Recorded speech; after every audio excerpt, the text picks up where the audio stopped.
और शिव की जटाओं में इतनी तेज वाली गंगा कहाँ समाती चली गई पता ही नहीं चला।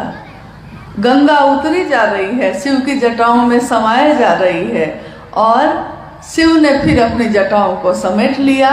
मामला फिर फंस गया कि गंगा उतरी तो, लेकिन शिव की जटा में उतर गई, और शिव ने फिर से उसको बांध लिया है, यानी पृथ्वी पे तो अभी भी नहीं उतरी। अब फिर भगीरथ जी बैठे और उन्होंने कहा, महादेव अब जटा में ही सारी गंगा है, अब मेरे पूर्वजों का कल्याण कैसे होगा। तो महादेव ने कहा, अरे बस इतनी सी बात है।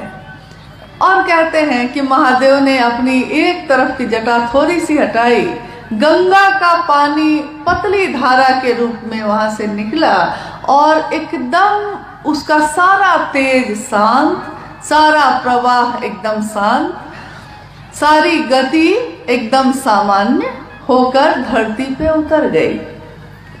धरती पे उतरी, राजा भगीरथ के पूर्वजों का कल्याण हुआ, मुक्ति और मोक्ष मिला।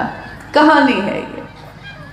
तो आज भी हम कहते हैं कि भगीरथ ने गंगा को जमीन पे उतारा तपस्या से, अपने पूर्वजों का कल्याण किया। लेकिन इस सारी कहानी में हम भूल गए कि इस सारी कहानी में गंगा का इतना तेज महादेव के लिए कोई बहुत मामूली सी बात थी, और उनका रिसाव यानी उनका धरती पे उतरना ये भी महादेव के लिए बहुत आसान बात थी। तो बड़ी से बड़ी गति को, बड़े से बड़े तेज को, बड़े से बड़े प्रवाह को जो महादेव पल में, क्षण का भी क्षण नहीं लगता, सेकंड का भी सेकंड नहीं लगता, और उसको अपनी जटाओं में शामिल कर लेते हैं। आप कल्पना करिए सिर्फ कि इस धरती पे उस शिव को ही उतारा है साहब हरिंद्रानंद जी ने, तो उस साहब हरिंद्रानंद जी की ऊर्जा क्या होगी, जिसने शिव की शिष्यता को ही जमीन पे उतार दिया है। जमीन पे ही ऐसा वैसा नहीं उतारा, इतना उतारा, इतना उतारा कि आज घर घर में शिव की बात हो रही है।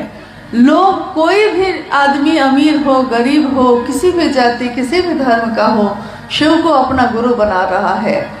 अब इससे कोई फर्क नहीं पड़ता कि वो कैसे जीता है, क्या खाता है, क्या पीता है, कैसे रहता है, कैसा जीवन जीता है। महादेव को इससे कोई फर्क नहीं पड़ता। महादेव सबके भाव को ग्रहण करते हैं। कहते हैं महादेव के पास हृदय की हुंडी ही स्वीकार होती है। हृदय की हुंडी मतलब हृदय ही वहाँ स्वीकार किया जाता है। सामान का वहाँ कोई मोल नहीं है। बड़ी से बड़ी संपदा का, जिसने सबको संपदा बांटी हो, उसको हम क्या संपदा देंगे। जिसकी दया, जिसकी करुणा से फूल खिलते हैं, बारिश होती है, उसको हम क्या जल चढ़ाएंगे, हम क्या बेलपत्र चढ़ाएंगे। यानी महादेव भाव के भूखे हैं, भाव ही वहाँ ग्रहण होते हैं। और अभी अभी मैंने कहा कि आप कल्पना कर लीजिए कि जिस शिव के बारे में हम बात भी करने की बिसात नहीं रखते, तेरी चर्चा कर सकूं मैं इतनी बिसात क्या है। अभी अभी भाई क्या नाम है उनका, ईशु गोस्वामी जी, हाँ, गा रहे थे। बहुत दिनों बाद मैंने ये भजन सुना। साहब और दीदी, दीदी नीलम आनंद जी भी इस भजन को गाती थी, या उनके सामने उस समय पुराने गुरु भाई लोग गाते थे। आजकल देखती हूँ कि पुराने भजनों का प्रचलन थोड़ा कम हो गया है, लेकिन जैसे ही ये भजन बजने लगा, साहब और दीदी की सारी स्मृति ऐसे उभर के आई कि लगा जैसे वो बैठे हैं और हम सब उनके सानिध्य में बैठे सुन रहे हैं कि हे महादेव, मैं आपकी चर्चा कर सकूं इतनी बिसात भी मेरी नहीं है, आपको नमन भी कर सकूं इसके योग्य भी हम नहीं हैं, लेकिन तब भी आपकी चर्चा कर रहे हैं, आपको नमन कर रहे हैं। मामूली बात नहीं है ये। तो हम जिस चीज को बहुत मामूली समझते हैं, अरे चर्चा ही न है, चर्चा है कर लेंगे, महोत्सव न है आयोजित कर लेंगे, फटाफट करना है कर लेंगे, कौन सी बड़ी बात है, हम सोचते हैं। लेकिन हम उस समय ये नहीं सोचते कि हम किसकी बात कर रहे हैं, हम उस महादेव की बात कर रहे हैं जिनके बारे में दुनिया ने अनेक नामों से नवाजा है। महादेव को, एकमात्र महादेव को अघोरेश्वर कहा गया, यानी अघोर के भी जो ईश्वर है, अघोर जो कभी घोर नहीं होता, कुछ भी हो जाए वो परम शांत ही रहते हैं। अघोरेश्वर, अघोरों के भी ईश्वर। और अघोरा कहा गया माँ काली को, यानी शिव की शक्ति को, यानी शिव और उनकी शक्ति अघोर है, अघोरा है, बाकी सब है तो घोर है। लेकिन साहब हरिनानंद जी ने लिखा है और उन्होंने अपनी चर्चाओं में भी कहा है कि शिव क्या है, वो आवेश रहित आवेश है। आवेश रहित आवेश, ये पढ़ने पे समझ में नहीं आता है, लगता है कि कोई बहुत बड़ी बात हो रही है, लेकिन इसको समझने के लिए आप ऐसे समझ सकते हैं कि आवेश रहित आवेश का अर्थ ये होता है कि पूरी ताकत है, पूरी ऊर्जा है, यहाँ तक कि जितने भी आवेश यानी कि जितनी भी ताकत, जितनी भी शक्ति, जितनी भी ऊर्जा पैदा होती है वो एकमात्र महादेव के पास से ही पैदा होती है और कहीं से नहीं। जहाँ से सारी धाराएं मिश्रित हुई हैं, जहाँ से सारे आवेश पैदा होते हैं, वो खुद शिव परम शांत अघोर है, अघोरेश्वर है, परम शांत है। लेकिन याद रखना है हम लोगों को, आवेश है, आवेश रहित बन के बैठे हैं। आवेश नहीं है ऐसा नहीं है, सारी चीजें वहीं से निकलती हैं। जैसे आपने देखा होगा कि हमारे घर में बिजली का तार लगा होता है, तो बिजली के तार के ऊपर रबर चढ़ाया रहता है। अगर वो रबर कहीं से कट जाए और आपका हाथ उससे छू जाए तो क्या होगा? इतना तो आप लोग जानते हैं कि क्या होगा, करंट लगेगा। कह रहे हैं भाई कि करंट लगेगा, और ऐसा वैसा नहीं लगेगा, जितना वोल्ट का उसमें रहेगा सप्लाई उतना वोल्ट का झटका लगेगा। अगर कम है तो हल्का लग के रह जाएगा, लेकिन अगर 440 है तो उसी में चिपक के रह जाते हैं लोग, नहीं। लेकिन उसी आवेश में, उसी ऊर्जा में रबर चढ़ा हुआ है या तांबा का तार से ऊपर से कवर किया हुआ है, तो छोटा बच्चा भी उस तार के ऊपर कूदता है, हाथ से उठा के इधर से उधर रख देता है, फेंक देता है, कोई फर्क नहीं पड़ता, उसको करंट नहीं लग रहा है। लेकिन करंट है उतना ही, 440 वोल्ट है उसमें, लेकिन उसके ऊपर एक परत चढ़ी हुई है जिसके कारण आप उसको छू सकते हैं, आप उसको पकड़ सकते हैं। प्लग उठा के आप प्लग को जिसमें लगाते हैं, जैसे ही प्लग अंदर लगता है उस करंट से उसका संपर्क होता है और पूरे तार में वो करंट आ जाता है। यानी आवेश पूरा का पूरा है वहाँ, लेकिन रबर चढ़ा हुआ है, इसलिए आवेश होते हुए आवेश रहित हैं। महादेव भी वैसे ही हैं। सारे काल को भी जिससे डर लगता है, सारी ऊर्जा का जहाँ से अक्षय स्रोत है वो, लेकिन हमारे आपके जैसे लोगों को के लिए कि हम उनको सुन सकें, हम उनको महसूस कर सकें, हम उनके बारे में बात कर सकें, वो महादेव आवेश रहित होकर बैठा है। तो दुनिया ने कहा कि भोला है ये, भोला बाबा, और किसी को कहा है दुनिया ने, सबको कहा है भगवान है, कोई गलती हो गई तो बड़ा दंड मिलेगा। लेकिन महादेव को तो हम शुरू से बाबा ही समझते आए हैं। महादेव तो अपने हैं, महादेव तो ऐसे हैं जिनको कैसे भी जल चढ़ाइए वो खुशी हो जाते हैं। यहाँ तक कि साहब ने एक बार एक कहानी सुनाई।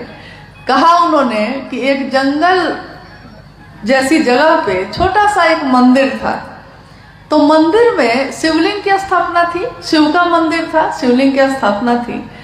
तो चूंकि अब शिवलिंग है तो रात में वहाँ कोई रहता नहीं था कि कौन क्या लूट के ले जाएगा, और मंदिर में बड़ा पहरा रहता है, लेकिन जहाँ पे शिवलिंग की स्थापना हो वहाँ कोई पहरा नहीं रहता, क्योंकि सबको लगता है कि यहाँ से लूटेगा भी तो क्या लूटेगा, सोना चांदी तो है नहीं यहाँ, लेकिन ऐसा हो गया कि वहां किसी भक्त ने भाव में आके वहां सोने की घंटी लगा दी। अब जंगल में है, लेकिन तब भी उसके पहरा के लिए कोई वहां नहीं रुका। एक रात की बात है, एक चोर जिसका पेशा था चोरी करना, चोरी करके ही वो अपने घर को चलाता था, चोरी करने निकला। सब घर में वो अपना देख लिया, बेचारे को कहीं पे मौका नहीं मिला चोरी करने का, चोरी नहीं कर सका। अब बेचारा थक के, है वो चोर लेकिन है तो इंसान, भूख तो उसको लगती है, परिवार को तो भोजन उसको भी देना पड़ता है। तो जंगल के तरफ निकल गया और रोने लगा बैठ के कि हर जगह आज चले गए, कहीं कुछ नहीं मिला। तभी अंधेरे में वो जो सोने का घंटा लगा हुआ था, वो अंधेरा में सोना है चमका। तो देखने गया कि क्या चमका भाई अभी, तो उसने देखा कि सोने की घंटी लगी हुई है।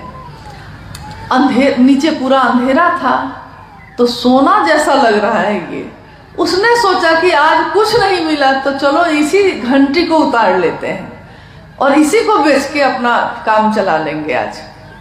अब नीचे क्या है उसको दिखाई नहीं दिया, और नीचे तो था शिवलिंग। उसने सोचा कि ईंटा या चट्टान कुछ है, पैर से ऐसे ऐसे अंधेरे में टटोला, कुछ दिखाई नहीं दिया, तो देखा कि ऊंची कोई जगह है लगता है, तो पैर को उसी पे रख के खड़ा हो गया और घंटी जो पकड़ा तो घंटी बजने लगी, टन टन टन टन। कहानी है कि महादेव प्रकट हो गए। महादेव ने कहा, मांगो क्या मांगते हो भाई, मैं तुमसे अति प्रसन्न हूँ। चोर घबरा गया, उसको लगा कि मेरे साथ ये क्या हो गया, आज तक तो ऐसा कभी हुआ नहीं, मैंने कोई भक्ति नहीं की, मैंने कभी महादेव का नाम भी नहीं लिया, और सीधे महादेव प्रकट होके कहते हैं कि अति प्रसन्न हूँ, ऐसा मैंने क्या कर दिया। तो उसने कहा कि प्रभु मैंने तो आपके लिए कुछ नहीं किया।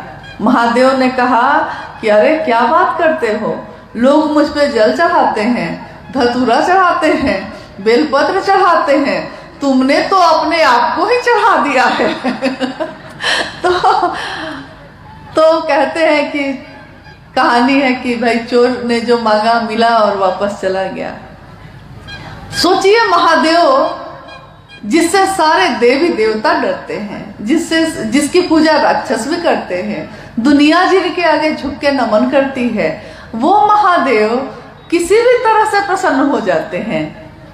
तभी मैंने कहा कि भोला कहते हैं हम उनको। और साहब श्री हरिनानंद जी ने उस शिव को जमीन पे उतार दिया। तो ये कौन सी तपस्या की होगी उन्होंने, और किन लोगों की मुक्ति और मोक्ष के लिए ये काम किया होगा, क्योंकि राजा भगीरथ ने तो अपने पूर्वजों के लिए किया था, लेकिन साहब हरिनानंद जी ने मेरे आपके जैसे असंख्य लोगों तक, जिसके पास भी ये संदेश पहुंचता है कि शिव मेरे गुरु हैं, तुम्हारे हो सकते हैं, उन असंख्य लोगों तक ये बात पहुंचाने की बात की है। और प्रतिदिन लाखों व्यक्ति, लाखों लोगों से, यहाँ तक कि इस पल जब यहाँ ये चर्चा घटित हो रही है, इस समय में भी कितने जगह पे कोई ना कोई गुरु भाई, कोई ना कोई गुरु बहन अभी अपने गुरु की बात कर रहा होगा और शिव के शिष्य होने की घोषणा हो रही होगी उसकी। जागा जागा महादेव से वो जगह जग रहा होगा। आज भी, अभी भी, यानी पल प्रति पल, प्रतिदिन लाखों की संख्या में शिव के शिष्यों की घोषणा हो रही है, शिव की शिष्यता बढ़ती चली जा रही है। लेकिन आपने कभी सोचा है कि क्या मेरे करने से ऐसा हो रहा है, या आपके करने से ऐसा हो रहा है, या जो आज घोषणा कर रहे हैं उनके करने से ऐसा हो रहा है? जी नहीं। इसमें ऊर्जा उसी की काम कर रही है जिसके तार है हम लोग, बस, और कुछ नहीं है हम लोग। तार जिस दिन कट गया ना, तो बिजली का सप्लाई भी बंद हो जाएगा। हम लोग बस तार हैं, साहब उसका ट्रांसफार्मर है, और हम लोग के पास जितना हम सह सकते हैं, जितना हम बर्दाश्त कर सकते हैं, उतना सप्लाई वो देते रहते हैं। ऊर्जा शिव की जो उनके दिल में उतरी, जो नमः शिवाय के रूप में सांसों में उतरी, उसको उन्होंने विश्व मानव के कल्याण के लिए, विश्व मानव के लिए कि वो शिव का शिष्य हो सके, इस धरती पे उतारा। और आज चाहे वो गढ़वा का जंगल हो, पहाड़ हो, घर हो, शहर हो या दुनिया का कोई कोना हो, आज महादेव की बात हम कितने गर्व से करते हैं, कितनी खुशी से करते हैं। सोचिए, जब इतनी खुशी से करते हैं और वो महादेव सब कुछ देने वाला है, तब हम दूसरों के पास क्यों भटकते हैं? कभी कभी कोई कहता है कि कोई महादेव को छोड़कर उधर चला गया, कोई महादेव की शिष्यता छोड़कर उधर चला गया, यानी किसी और मत में, किसी और चीजों में चला गया। मैं हमेशा सोचती हूँ उस समय कि कहते हैं कि कल्पतरु है वो। कल्पतरु का अर्थ होता है एक ऐसा पेड़ जिसके नीचे जब आप खड़े हो जाइए तो आपके मन में जितनी इच्छाएं पैदा होंगी वो सारी इच्छाओं की पूर्ति करता चला जाता है। कल्पतरु है शिव, और शिव के छाया के तले खड़े होकर, शिव के नीचे खड़े होकर हम भिक्षा का पात्र लेकर दूसरों के सामने क्या मंडरा रहे हैं? कौन है उनसे बड़ा? एक बार एक फकीर एक राजा के पास गया, राजा के दरबार में गया।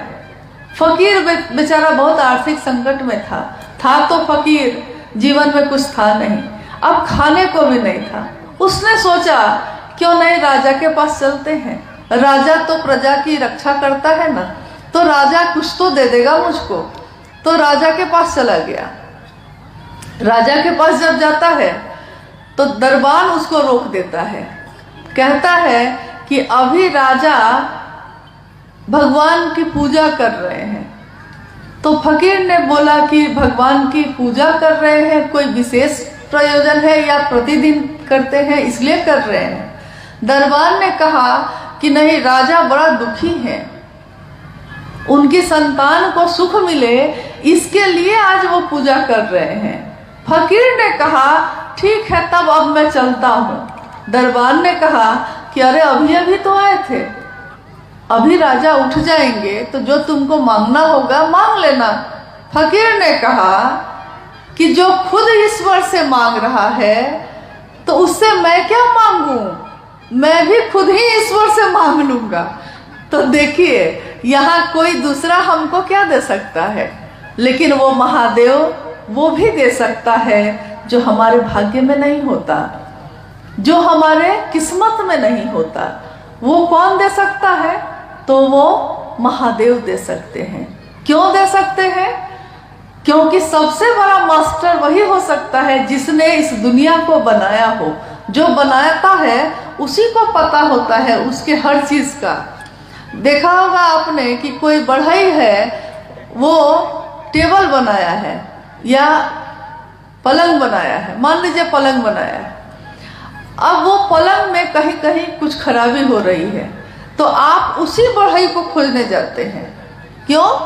क्योंकि दूसरे बढ़ई को बुलाइएगा तो उसको खोजना पड़ेगा, कौन काटी कहाँ लगा है, कैसे लगा है, कैसे ठोका गया है। लेकिन जिसने बनाया है उसको पूरा का पूरा पता है कि कहाँ बड़ी कांटी लगी है, कहाँ छोटी, कहाँ कौन लकड़ी लगी है, कहाँ कौन तख्ता लगा है, सब पता है उसको। तो सबसे अच्छा वही बना सकता है। महादेव की इच्छा से ये सृष्टि बनी, महादेव की इच्छा से ये दुनिया बनी, तो महादेव से अच्छा कौन जानेगा कि मेरे मन की बीमारी कैसे ठीक होगी? क्योंकि महादेव को मेरे रोम रोम का पता है, हर चीज का पता है।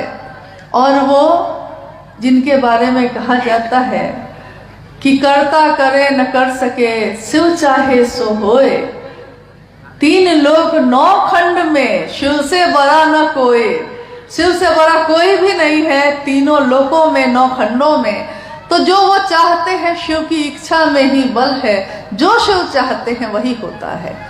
तो जब हम शिव के पास खड़े हैं, जब शिव हमारे गुरु हैं, जब वो शिव ही हमको सब कुछ दे सकते हैं जो मेरे लिए जरूरी होगा, तो हम दूसरों के पास क्यों भटक रहे हैं? और इतनी बड़ी विधा दुनिया में जहाँ भी हम लोग जाते हैं, जहाँ भी साहब हरिंद्रानंद जी के इस संदेश को दोहराते हैं, वहाँ के लोग कहते हैं कि इतनी सुंदर बात तो हमने आज तक सुनी नहीं, कितनी अद्भुत बात है, कितनी अच्छी बात है। महादेव मेरे गुरु होंगे, मैं उनका शिष्य होऊंगा। अरे हम लोग को आता ही क्या है, क्योंकि कोई मामूली गुरु के पास भी गए हैं तो वो पात्रता खोजते हैं, योग्यता खोजते हैं। कहते हैं कि तुम मंत्रों का जप कर सकोगे ना, तुम साधना उपासना कर सकोगे, तब मेरे पास बैठो। तुम किस कुल के हो, तुम किस जाति के हो, तुम किस धर्म के हो, तुम ब्रह्मचारी हो कि तुम शाकाहारी हो। इतनी शर्तें हैं, इतने बंधन हैं, इतनी वर्जनाएं हैं कि जाते जाते लोग थक गए और हर जगह कुछ विशेष लोगों को ही वो शिष्य बनाते हैं, हर व्यक्ति शिष्य नहीं बन पाता। लेकिन साहब हरिंदरानंद जी ने एक ऐसी विधा दी जिसमें उन्होंने कहा कि हर व्यक्ति परमात्मा पथ का अधिकारी है। हर व्यक्ति, न कोई छोटा है न कोई बड़ा है, समान है। जो 30 साल पहले शिव का शिष्य बना था सो, जो आज का आज अभी अभी बना है वो, उन दोनों में कोई अंतर साहब हरिंदरानंद जी ने नहीं माना। उन्होंने कहा कि रेगिस्तान में भी, राजस्थान के रेगिस्तान में जहाँ बालू ही बालू है, एक घर यहाँ है तो दूसरा घर यहाँ है, पूरे रेगिस्तान में कहीं साध्वल भूमि नहीं है।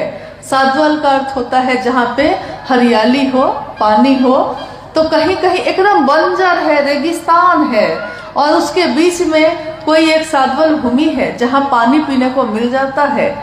वैसी जगहों पे भी साहब कहते हैं कि राजस्थान के मरुस्थल में भी किसी ने अगर अभी अभी अपने नाम की घोषणा की है, वो भी मेरे कलेजे का टुकड़ा है। इसलिए हम लोग को ये भ्रम नहीं होना चाहिए कि कोई विशेष ही होगा जो उनके कलेजे का टुकड़ा होगा, ऐसा नहीं है। जिसने भी साहब के विचारों को अपनाया है, जिसने भी शिव के इस संदेश को अपने जीवन में उतारा है, शिव उसके गुरु हुए हैं। और साहब हरिंदरानंद जी का आशीर्वाद, उनका साथ, माँ नीलमानंद जी की ममता उसके साथ चल रही है। अगर नहीं चल रही होती तो हमारे आपके में ऐसी तो कोई बात नहीं है। नहीं कहते हैं ये तो कर्म है उनका, वरना मुझ में तो ऐसी बात नहीं, मुझ में ऐसी बात नहीं है कुछ भी कि हमसे कोई मिलता या आपसे कोई मिलता। क्यों आपके मुंह से शिव की वाणी निकलती है, शिव की ऊर्जा काम करती है, लेकिन इस वाणी के निकलने का मूल कारण इस धरती पे कौन है? वो शिव के शिष्य हरिंदरानंद जी ही हैं। धरती को हमेशा याद रखना होगा कि किसके कारण ये शिव मेरे गुरु हुए, क्योंकि आज तक तो वो शिव थे, लेकिन उस शिव से मिलने की तकनीक हमको मालूम नहीं थी, तरीका मालूम नहीं था। साहब ने कहा कि बस अपने पास, तुम्हारे पास जो ये तुम्हारा मन है, इस मन से ही शिव को पुकारो। कहो कि हे शिव, आप मेरे गुरु हैं, मैं आपका शिष्य हूँ, मुझ शिष्य पर दया कर दीजिए। देखिए हमसे भूल क्या होती है, हम पुकारते हैं शिव को, कहते हैं हे शिव आप मेरे गुरु हैं, मैं आपका शिष्य हूँ, मुझ शिष्य पर दया करिए। लेकिन कहते हैं ये और सोचते हैं दूसरी बात, सोचते हैं कि पेट का दर्द ठीक हो जाता, बीमारी ठीक हो जाती, नौकरी मिल जाती, बिजनेस ठीक हो जाता। कहते हैं कि कोई शर्त होती नहीं प्यार में, कोई शर्त होती नहीं प्यार में, मगर प्यार शर्तों पे तुमने किया। नजर में सितारे जो चमके जरा, बुझाने लगे आरती का दिया। मतलब थोड़ा सा सुख जाओ जैसे। शुरू करें जी। सभी गुरु भाई बहनों को प्रणाम है। आज काफ़ी दिनों बाद फेसबुक लाइव के माध्यम से साहब आप लोगों से बात करेंगे। बीच में थोड़ा लॉकडाउन, कोरोना का प्रभाव, उस कारण भी बात नहीं हो पाई।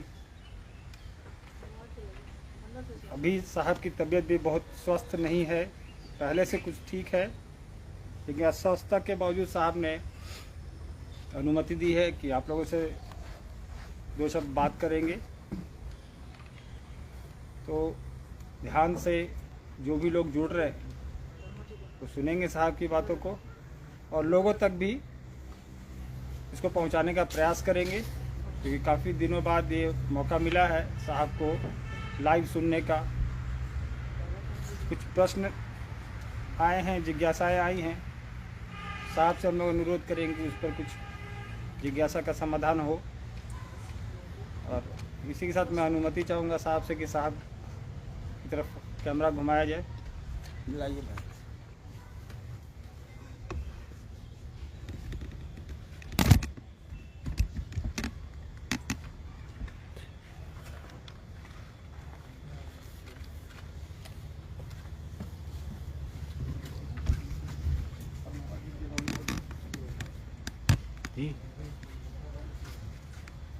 एक लंबे अरसे के बाद मैं आपके सामने, बीच में कोरोना का आतंक,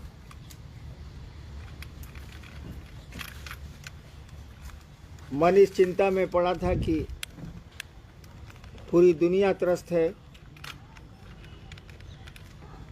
इसीलिए बात करने की इच्छा भी नहीं हुई।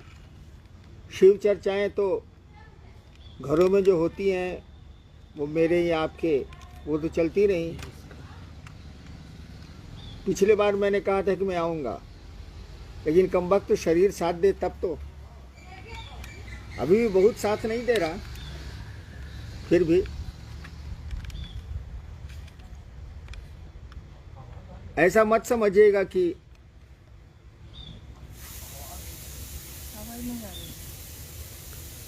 एकदम नहीं आ रही है।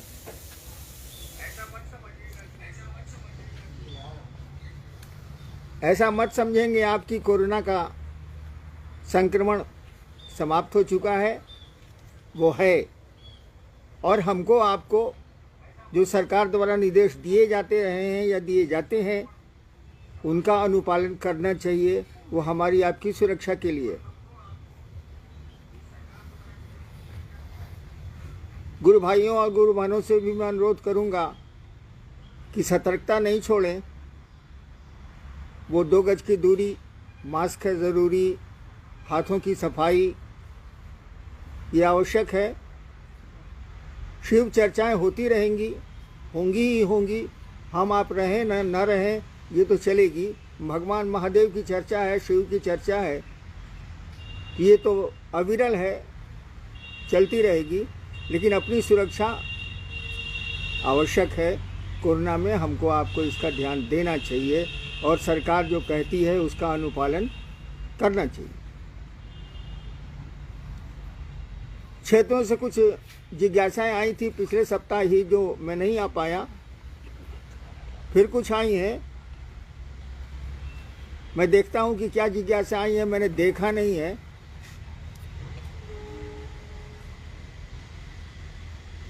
क्या जिज्ञासा है, कोई पढ़िए भाई। आप चले शिव की ओर, पेज नंबर 177 में साहब आपने लिखा है कि ऐसे में यदि प्रश्न होंगे तो चुंबक उत्तरगामी होगा, मेरे गुरु शिव होंगे। इस वाक्य का क्या अर्थ है? सोनी, झारखंड, भरतखंड, बिहार। भरतखंड का कौन स्टेट? बिहार। बिहार।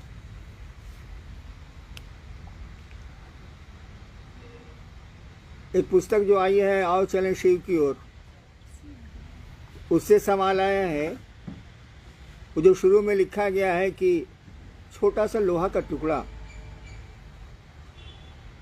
विश्व का सबसे भारी चुंबक वो महादेव, वो शिव, अगर खींचना चाहेगा तो उस छोटे से लोहे के टुकड़े की क्या बिसात है। अब कांटा रास्ते में पड़े, पत्थर पड़े, फूल मिले, उस लोहे के टुकड़े को तो जाना ही जाना।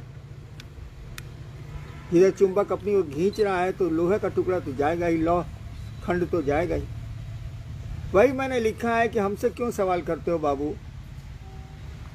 जो महादेव ने चाहा है वो मैंने किया है, कोशिश करता हूँ कि वो चाहते हैं वो करूँ, और मेरे पास कोई उपाय भी नहीं है। वो चुंबक जब खींच रहा है और दुनिया का सबसे स्ट्रॉन्गेस्ट मैग्नेट है, सबसे मजबूत चुंबक है, तो एक मामूली सा लोहे का टुकड़ा, एक जीव, एक शिष्य क्या कर पाएगा, क्या कर सकता है। तो सवाल हमसे क्यों करते हो बाबू। अगर सवाल करना है तो चुंबक से करो, जो शिव रूपी चुंबक है शिव से करो। हमसे क्या करते हो, हम क्या जवाब देंगे? कोई अपने मन से, मैं बचपन से आज तक तो चला नहीं हूँ, किसी ने चला दिया तो मैं क्या करूँ? नेक्स्ट। जब 3 सूत्र आपके अनुभव और घटनाओं पर आधारित है तो नमः शिवाय से 108 पर प्रणाम की विधा अलग से क्यों करी? क्या स्वास्थ्य प्रणाम और मानसिक नमन के परिणाम अलग अलग हैं? सवाल ही अटपटा है। जब 3 सूत्र आए हैं, मेरे द्वारा निरूपित हैं, तो उसी में ना तीसरा सूत्र है नमः शिवाय से अपने गुरु को प्रणाम करना। अलग से कहाँ है? ये जो सवाल है कि नमः शिवाय अलग से करना है, अलग से क्यों करना? उसी का खंड है, वो तीसरा सूत्र वही है। हाँ, आपका चर्चा करने को बहुत मन करता है, इसीलिए लगता है कि नमः शिवाय फालतू है, दया मांगना फालतू है। चर्चा करने में मन लगता है, उसमें मन की तुष्टि होती है, उसमें लगता है कि दूसरे बेवकूफ़ हैं, हम आप होशियार हैं, तभी ना हम समझा रहे हैं। इसीलिए लगता है कि नमः शिवाय बेकार है, वो अलग से दिया हुआ है। जी ना, वो तीनों सूत्रों में तीसरा सूत्र नमः शिवाय से अपने गुरु को प्रणाम करना है। और जो अपने गुरु को प्रणाम नहीं कर सकता वह शिव का शिष्य हो ही नहीं सकता। जो अपने पिता और माँ को प्रणाम नहीं कर सकता वह पुत्र कहलाने का अधिकार भारतीय संस्कारों में नहीं है उसको। और जहाँ तक मानसिक प्रणाम यानी माला पर प्रणाम जिसको आप कह रहे हैं, और श्वास पर प्रणाम, दोनों में थोड़ा अंतर है। माला पे अगर प्रणाम कर रहे हैं तो उसकी गिनती तय है, वो 108 बार ही होगा। माला 108 की दानों की होती है। श्वास पर गिनती नहीं है, वहाँ गिनती नहीं की जाती है। सांस आती है तो नमः जाता है, और सांस निकलती है तो शिवाय जाता है। और ये प्रणाम शिव गुरु को स्मरण करके किया जाता है। कहीं भी किया जा सकता है, खेत में भी काम करते किया जा सकता है, भोजन करते भी किया जा सकता है, नहाते भी किया जा सकता है, कहीं भी किया जा सकता है। लेकिन माला पे जब तो खेत में खुरपी चलाते नहीं हो सकता। नेक्स्ट। नमः शिवाय से प्रणाम करते समय महादेव की तस्वीर जिस पर ध्यान करते हैं वो गायब हो जाती है, तो भाव प्रणाम कैसे करें? महादेव की तस्वीर जब उनको प्रणाम करते हैं तो गायब हो जाती है। गायब महादेव की तस्वीर नहीं गायब होती है बाबू, हमारा आपका मन वहाँ से हट जाता है। उनकी तस्वीर कहाँ गायब होगी? वो तो कण कण में। और आप जो कल्पना किए हुए हैं शिव की तस्वीर की, वो आपकी कल्पना ही दूसरी जगह चली जाती है, वहाँ ठहरती ही नहीं। और हम लोगों ने ध्यान करने को कहा भी नहीं। हम लोगों ने कहा कि अपने शिव को याद करिए और आप उनको प्रणाम कीजिए। भाव से प्रणाम का मन ही हुआ, दिल उनको प्रणाम करे, दिमाग नहीं, बोली नहीं, मुंह नहीं।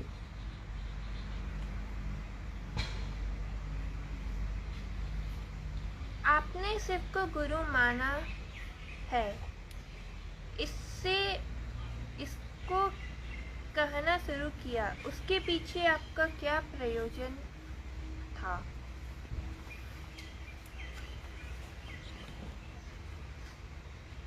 एक सवाल आया है, एक जिज्ञासा आई है।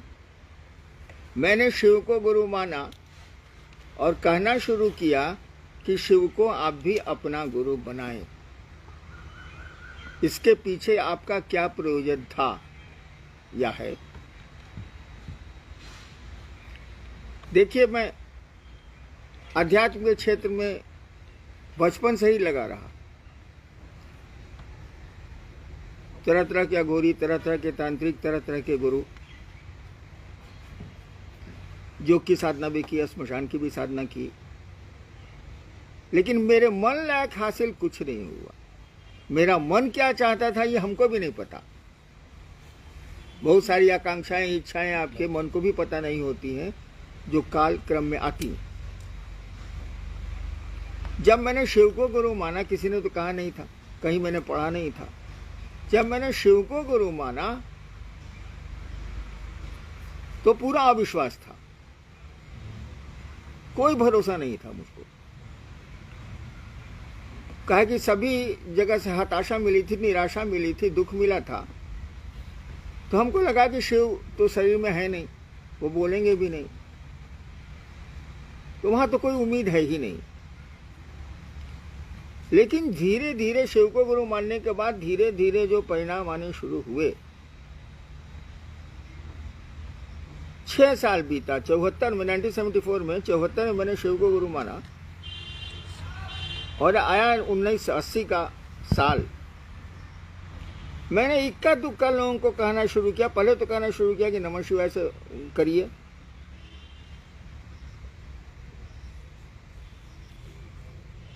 दो साल के बाद 82 में जब मैं मधेपुरा में मजिस्ट्रेट था, तब मैंने कहना शुरू किया कि शिव को गुरु बनाइए।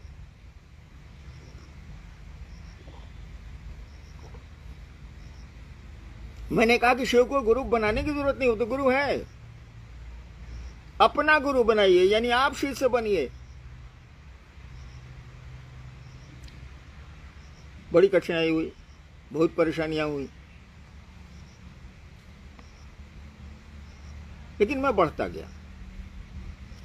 उन परेशानियों, उन तलखियों, उन व्यंग्य शब्दों के बावजूद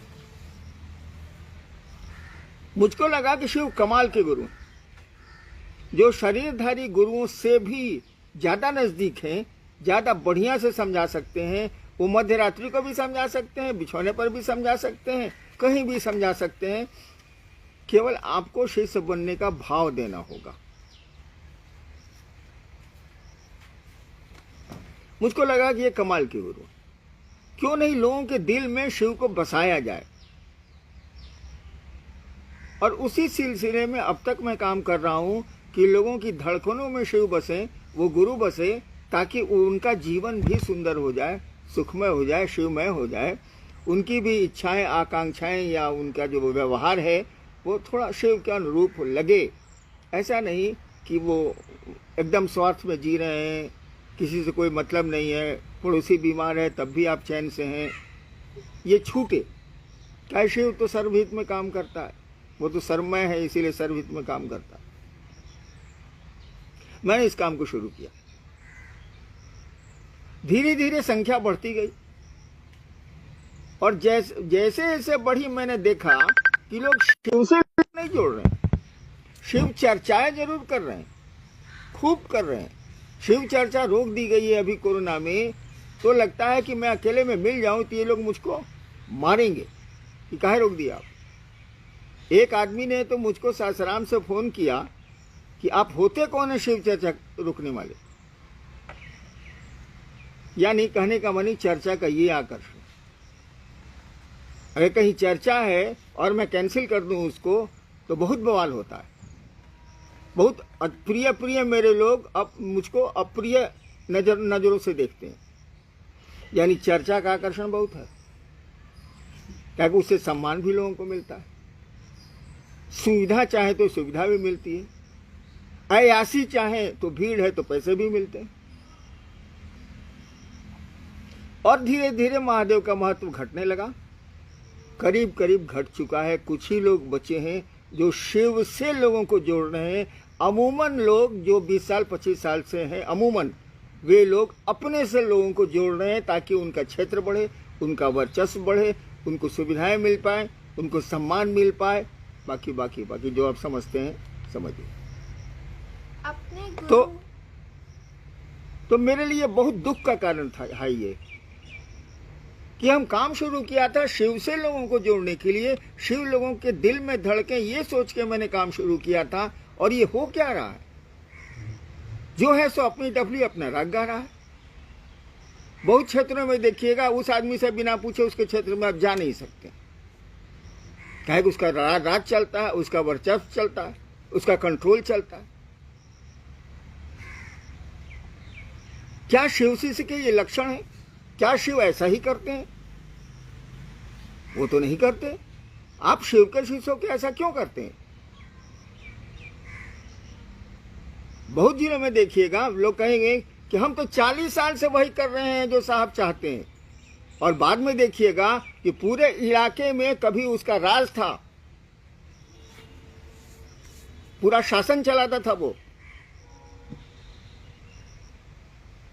और अभी पूछिएगा कि भैया आपको लोगों को शिव से जोड़ना था, आप अपने से जोड़ लिए, तो आपसे मार करने को तैयार हो जाएगा। एक ही उदाहरण उसको दे दीजिए कि आपके पूरे जिले में आपका आतंक है। आतंक शब्द का मैं प्रयोग कर रहा हूँ। आतंक है, आप जो चाहते हैं वही होता है शिव चर्चाओं में या परिचर्चाओं में। तो आपका शत्रु हो जाएगा। मेरे बहुत शत्रु हो गए हैं। इस काम के लिए तो शिव कार्य नहीं शुरू किया गया था। ऐसे तो शिव दिलों में लोगों के नहीं धड़केंगे। आप धड़क रहे हैं भाई साहब। कारण जो भी हो वही हो रहा है। और शिव को गुरु मान के आप चले हैं तो कुछ नयापन आना नहीं चाहिए। आज तक गुरु शिष्य परंपरा में शिष्य लोक खो जाए, परलोक खो जाए, ये नहीं हुआ। धरती मिल जाए या आसमान की अलौकिक शक्तियां मिल जाए या फिर मोक्ष मिल जाए, इसी दो काम के लिए ना गुरु शिष्य परंपरा आज तक पूरे विश्व में चली है। आपका गुरु सर्वोच्च गुरु है, सबसे बड़ा गुरु है वो। उससे बड़ा गुरु हो ही नहीं सकता। वो ईश्वर है, महेश्वर है, वह आपका गुरु है। तो आप उसके शिष्य हैं तो कोई नमूना पेश करिएगा ना भाई साहब। आप लोक परलोक के पीछे काहे पड़े? शिव से जुड़िए, आपको लोक भी मिल जाएगा, परलोक भी मिल जाएगा। बहुत शिव से मुझको मिले कि मुझको शिव से बना दीजिए। अभी मैं कैसे बना दूं? गुरु है शिव, शिष्य बनेंगे आप, मैं बीच में कहा हूं? लेकिन इसके पीछे उसकी मंशा क्या थी? वो सोचता क्या है? वो सोचता है कि शिव से बनेंगे, कुछ अलौकिक शक्तियां आएंगी और मेरा सम्मान बढ़ेगा। अभी तो 500-600 रुपया लोगों से लेते हैं, अब 5,000, 10,000, 20,000 लेंगे। यही मंशा है। तो लोग तो आपसे छूटा ही नहीं, ये धरती तो आपसे छूटी ही नहीं। शिव के शिष्य हैं आप, तो शिव को दो लोगों के दिल में धड़काइए ना। उस महादेव को धड़काइए ना, जो आदिकाल अनादिकाल से ईश्वर बना हुआ है, जिसके घर घर में पूजा होती है, वो करिए ना। तो ये जो सवाल है कि हमने जिस प्रयोजन से महादेव का काम शुरू किया था वो प्रयोजन नहीं है अब। कुछ लोगों को छोड़ के, कुछ लोग अभी भी हैं, मैं इसको स्वीकार करता हूं और उनको प्रणाम करता हूं। वो हैं, उनको भी, जो चले गए उनको भी। लेकिन ऐसे लोग ज्यादा हैं जो चर्चाओं को ही शिव समझ लिए। शिव चर्चाएं ही शिव हो गई हैं और शिव की कोई कीमत इनके पास नहीं है, चर्चाओं की कीमत है। अभी चर्चाएं रोकी हुई हैं, मामूली क्रोध है लोगों को, तो रास्ता निकाल लिया इन लोगों ने। क्या कॉन्फ्रेंस करेंगे? मुंबई पर जो कॉन्फ्रेंस होता है मुझको तो आता नहीं है। कॉन्फ्रेंस करेंगे, बड़े बड़े सीनियर गुरु भाई जिनको आप कहते हैं, मैं नहीं कहता, वो लोग कॉन्फ्रेंस करते हैं, अपने हेडमैन बने हुए हैं उसके। दे मॉनिटर दी कॉन्फ्रेंस। क्या इसका मानी है? हमको समझाइए तो। आप अपने ज्ञान का अहंकार दूसरों पर थोप रहे हैं। आप समझ रहे हैं कि आप बहुत ज्ञानी हैं, इसीलिए 20, 50, 100 को जुटा लेते हैं आप कॉन्फ्रेंस पर। वो दीवाना है चर्चा का, तो आपको मौका मिल जाता है और आप उसको जोड़ते हैं कॉन्फ्रेंस में, टाइम फिक्स किए हुए। मैं इसका विरोध नहीं करता, लेकिन अगर आप जिज्ञासा वाले मन से कॉन्फ्रेंस कर रहे हैं तो करिए। लेकिन आप तो अपना ज्ञान उड़ेलने के ख्याल से करते हैं। किसी कॉन्फ्रेंस में किसी अच्छे गुरु भाई को भेज दीजिए, उसका जो हेडमैन है उसको गाली दे देगा। क्या वो सही बात बोलेगा? हेडमैन को बुरा लगेगा कि मेरे 25 आदमी के सामने हमको बेइज्जत किया। यही तो हो रहा। कॉन्फ्रेंस हो रहा है कि मजाक हो रहा, अपने ज्ञान का प्रकटीकरण हो रहा। अरे शिव जो दया के अक्षर स्रोत हैं, वहां लोगों को नहीं प्रेरित कर रहे हैं आप। वहां लोग नहीं जा रहे हैं, शिव से नहीं जुड़ रहे हैं, ज्ञान से जुड़ रहे हैं। ज्ञान हमेशा खतरनाक होता है। कहा जाता है कि ज्ञान के कांटे से अज्ञान को निकाला जाता है और फिर दोनों कांटे फेंक दिए जाते हैं, ज्ञान का कांटा भी गड़ता है। इस सवाल पर मैंने थोड़ा सा कड़ा बोल दिया, माफी चाहता हूं। कह गया अब तो मैं मरने वाला हूं। आप गुस्सा करके भी हमको ज्यादा क्या कर सकते हैं? मरने वाले को फिर तो मारिएगा नहीं, लेकिन मैं बोलूंगा जरूर, मैं कहूंगा जरूर। और महादेव की दया हुई तो कुछ अच्छे लोगों में शिव व्यक्त होंगे, तब क्या कीजिएगा? अभी तो मैं अकेला हूं, लेकिन अकेला रहूंगा नहीं मैं। जो लोग आएंगे और आपको कहेंगे कि आप गलत कर रहे हैं, अपने ज्ञान का प्रकटीकरण कर रहे हैं, अपने ज्ञान के अहंकार का प्रदर्शन कर रहे हैं, आप वो कॉन्फ्रेंस में करें या चर्चा में करें आप, और कुछ नहीं है ये। चलिए और सवाल है। अपने गुरु के प्रति कृतज्ञता शामिल करने से क्या तीनों सूत्र सहायक हैं? एक सवाल आया है कि क्या अपने गुरु के प्रति कृतज्ञता यानी गुरु दक्षिणा का मानी होता है कृतज्ञता गुरु के प्रति, कृतज्ञता प्रदर्शित करने में ये तीनों सूत्र सहायक हैं। देखिए, तीनों सूत्र अगर अपने लिए किए जा रहे हैं तो ये कृतज्ञता नहीं है। जैसे मैं कर रहा हूं, मेरा बच्चा बीमार है, गलत नहीं है, इसको गलत नहीं समझिएगा। मेरा परिवार में कोई आदमी अस्वस्थ है, मैं महादेव से दया मांग रहा हूं, ये गलत नहीं है,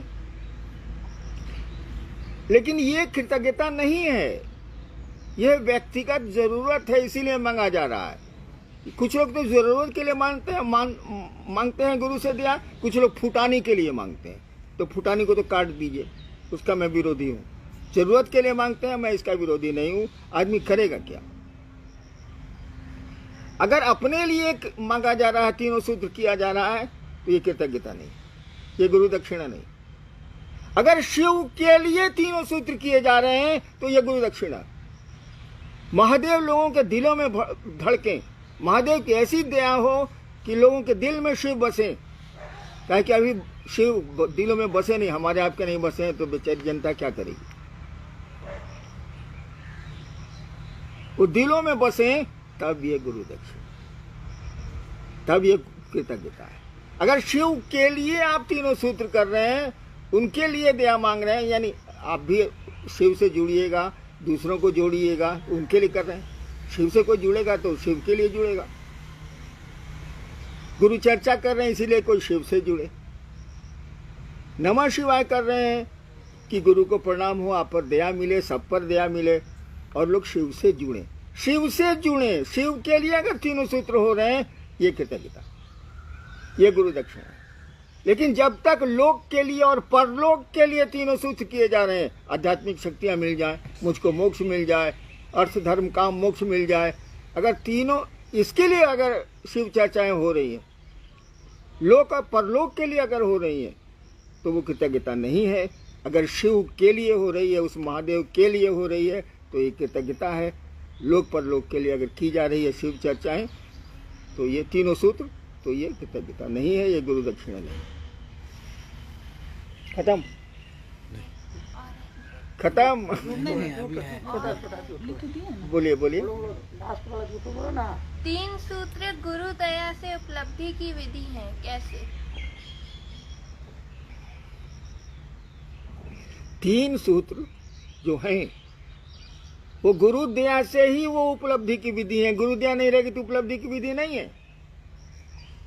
तीनों सूत्र गुरु दया से उपलब्धि की विधि है।